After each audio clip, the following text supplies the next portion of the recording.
Em nome do Pai, do Filho e do Espírito Santo. Amém. Bom, gente, dando continuidade aqui às nossas curiosidades, eu vou falar um pouco para vocês aqui sobre a Sexta-feira Santa, tá? Então, eu separei em duas partes, uma sobre curiosidades do rito e outra sobre as curiosidades da Paixão de Cristo em si, da história, tá? Então, falando um pouco sobre o rito, vocês perceberam hoje que o padre estava vestido de vermelho, tá? E, pô, Léo, por que vermelho? Porque simboliza o sangue derramado de Jesus. Jesus deu o sangue, a sua vida por nós. Então, o padre, ele está vestido de vermelho, tá? Mas lá na frente, a gente vai perceber também que no nosso crisma tudo estará de vermelho. Só que nesse caso, o vermelho, ele também simboliza o Espírito Santo, tá? Que aí a gente vai ver mais lá na frente, certo? Então o padre, ele entra e ele se deita, ele se prostra antes de ir para o altar, tá? O porquê? O que isso quer dizer? O que isso simboliza? Simboliza a imagem da humanidade rebaixada e oprimida com a paixão de Jesus e ao mesmo tempo penitente, implorando o perdão de seus pecados. Tá? Então, ali simboliza nós, a humanidade, a população, nós, humanos, certo? Não há sinal da cruz, porque, como eu falei no vídeo anterior, inicia-se, assim, é o tríduo pascal, então começa na quinta, então na sexta-feira segue o rito, e não há sinal da cruz. Então, vai onde terminou na quinta-feira no Oremos e a sequência, tá?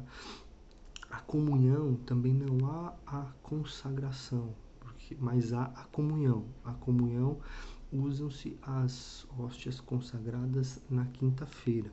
E por que há comunhão? Porque nós expressamos a participação na morte salvadora de Cristo, recebendo o seu corpo que ele mesmo entregou a nós, tá? Então, por isso que há a comunhão na sexta-feira da paixão, tá?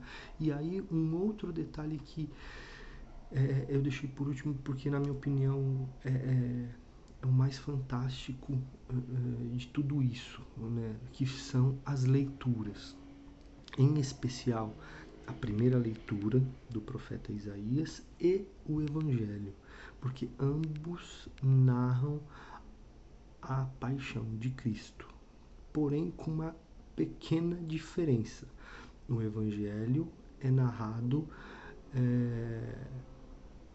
no período em que Jesus morreu, e o profeta Isaías, ele é de aproximadamente 750 anos antes de Cristo, praticamente aí um milênio antes de Jesus vir. E eu vou deixar também essa leitura aqui na descrição para que vocês possam reler e vocês vão ver a riqueza de detalhes que o profeta Isaías narra a paixão de Cristo, tá? Então releiam, porque é uma leitura maravilhosa, fascinante, tá? Tanto é que mais lá na frente, no próprio Evangelho, ele relata algumas coisas, por exemplo, que Jesus não teve nenhum osso quebrado para cumprir as Escrituras, que os soldados rasgaram as suas vestes, tiraram a sorte, a sua túnica, tudo isso para cumprir as Escrituras. E uma das Escrituras é a leitura do profeta Isaías, 750 anos, mais precisamente 754 anos antes de Cristo. Tá bom, gente? Então, releiam todas as leituras, mas em especial do profeta Isaías e o Evangelho. Tá bom, gente? Agora eu gostaria de falar um pouco da história, né? Para vocês entenderem um pouco melhor. Antes de eu falar, eu gostaria de dar uma dica, tá? Para quem uma dica de um filme, assistir o filme da Paixão de Cristo, que o diretor é o Mel Gibson, tá?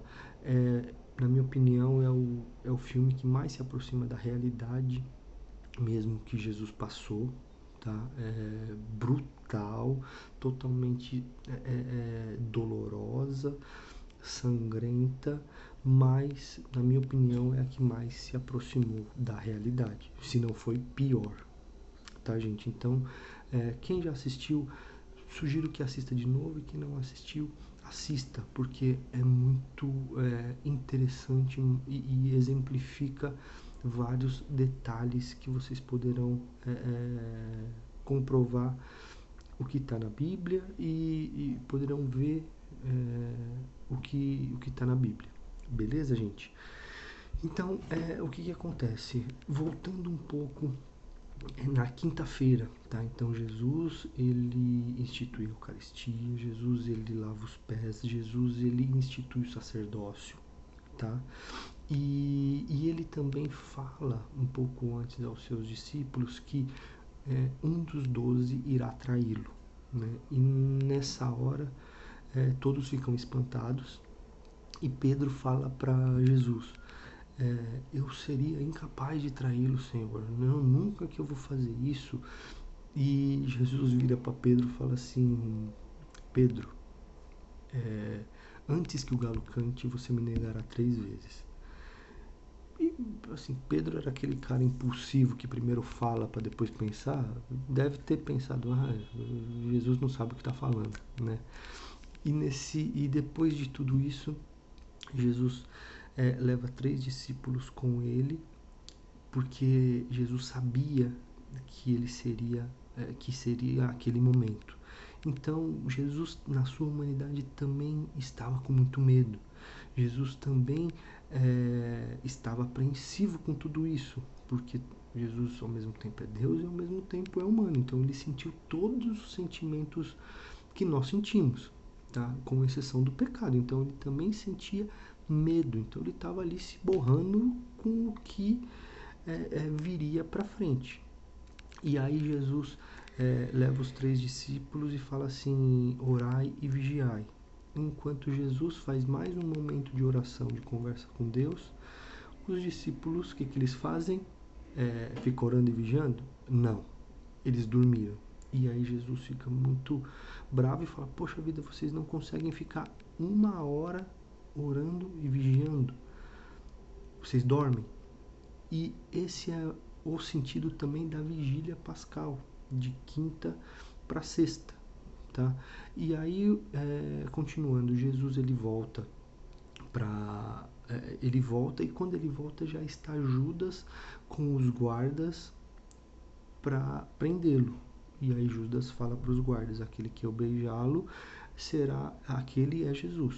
E aí Judas dá um beijo em Jesus e os guardas prendem Jesus. Nesse momento, Pedro, totalmente impulsivo, estava com uma espada na mão e corta a orelha de um dos soldados. E aí só um pequeno parênteses, gente, notem todos os milagres que acontecem, fora todos o que Jesus já havia realizado e todos que ainda acontecem durante a sua prisão até a sua crucificação, tá? E na verdade acontece até os dias de hoje, mas vamos nos atentar nesses pequenos milagres, tá? Nesses milagres que acontecem nesse caminho. Pedro corta a orelha do soldado. Jesus pega a orelha do soldado, coloca de novo e gruda a orelha de novo no soldado. Esse soldado, ele se converte. Ele não segue os outros soldados para entregar Jesus aos sumos sacerdotes, tá? E aí o que acontece? Jesus vai preso, tá? E Pedro segue Jesus, né? Ele segue para ver aonde Jesus estava, como que não estava, tal. E aí o que acontece? Na calada da noite, na surdina, lembra que a gente já falou que o sumo sacerdote julgou às escuras, julgou à noite, para que ninguém visse isso, né? E Pedro ele fica olhando de longe e reconhecem Pedro. Então, você não é Pedro? Você não anda com ele? Pedro fala, não, mais um pouquinho. Você não é um deles? E Pedro fala, não. E Pedro não estava se dando conta do que ele estava fazendo. E pela terceira vez indagaram Pedro. Pedro falou, não. E o galo cantou. Na hora que o galo cantou, Pedro se deu conta do que ele havia feito. Pedro se deu conta da gravidade do que ele teria feito. Ele sim teria negado Jesus 3 vezes antes do galo cantar. Tá? Só que diferentemente de Judas, Pedro ele se arrepende. Judas ele tem remorso. E isso é muito diferente.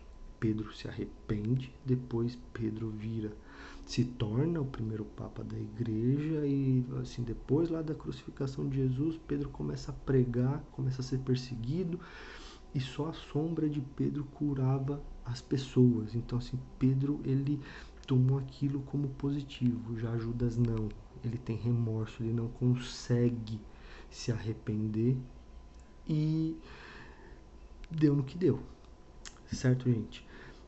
Vamos seguir mais um pouquinho. Mais lá na frente, Jesus é condenado, é entregue a Pilatos.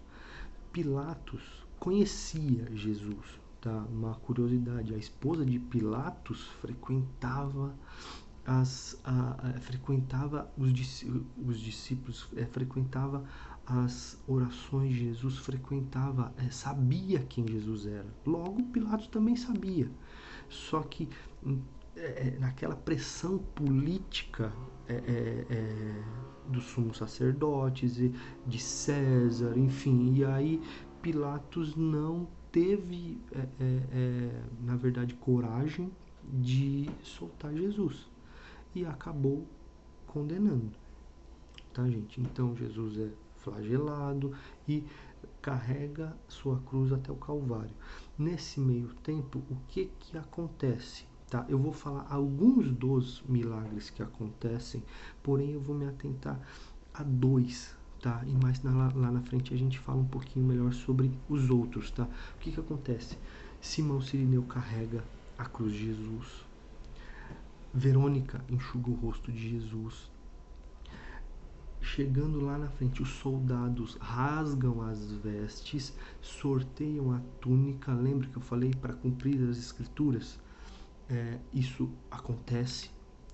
Jesus ele é colocado na cruz com mais 2 ladrões, um à sua direita, outro à sua esquerda.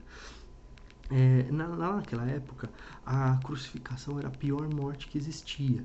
E aí o que acontecia geralmente? Tá? Geralmente as pessoas eram apenas colocadas os pregos nas mãos, nos pés, e elas ficavam por dias, até semanas no monte, né? Para quê? Para que todos olhassem e não repetissem aquilo que aquele malfeitor teria feito. Né? Só que o que aconteceu com Jesus?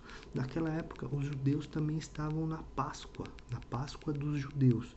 E eles não queriam que nenhum ladrão, que nenhum malfeitor ficasse lá, porque eles gostariam de comemorar a Páscoa deles. Então, o que os soldados fizeram? Depois que Jesus já estava crucificado, os 2 ladrões também, um ao lado do outro,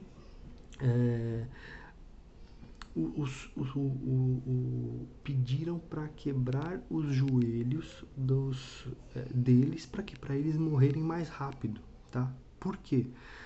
Não sei se vocês sabem, mas Jesus ele morreu de asfixia. Por quê? Porque ele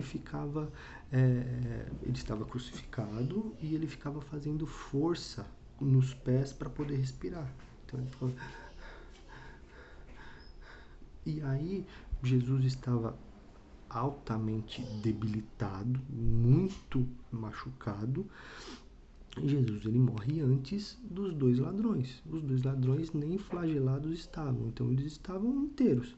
E aí o que acontece? Os soldados quebraram os joelhos para quê? Para eles não terem mais força nos pés de ficar levantando. Então eles morrem também mais rápido, asfixiados. Tá? E aí o que acontece? Os soldados perceberam que Jesus já tinha morrido. E aí ele pede para um soldado transpassar para verificar mesmo se Jesus tinha morrido. Então o soldado pega uma lança e ele transpassa o lado, que é onde a gente vê praticamente todas as imagens de Jesus com o lado transpassado, e ele finca uma lança que passa na costela, vai até o coração de Jesus. E aí o que sai desse lado de Jesus? Sai sangue e água, tá?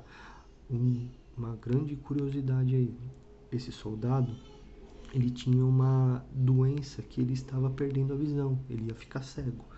E esse sangue e água caiu nos olhos desse soldado e curou a visão dele. E ele se converteu.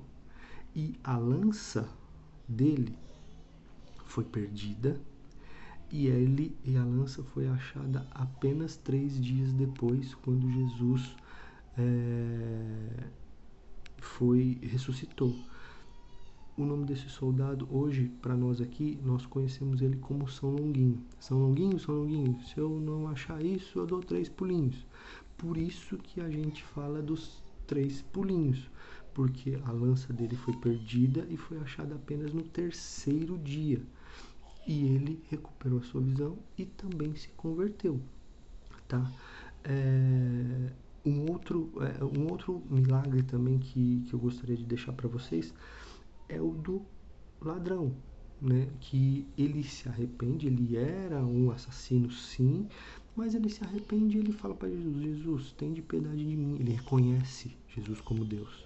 E aí o que acontece? Jesus fala para ele: hoje mesmo você estará comigo no reino dos céus. Mais um milagre de Jesus. Bem, gente, esses foram alguns detalhes, algumas curiosidades. Mais pra frente eu volto com mais um pouquinho de curiosidade para vocês. E é isso, tá? Fiquem com Deus e até a próxima. Em nome do Pai, do Filho e do Espírito Santo. Amém.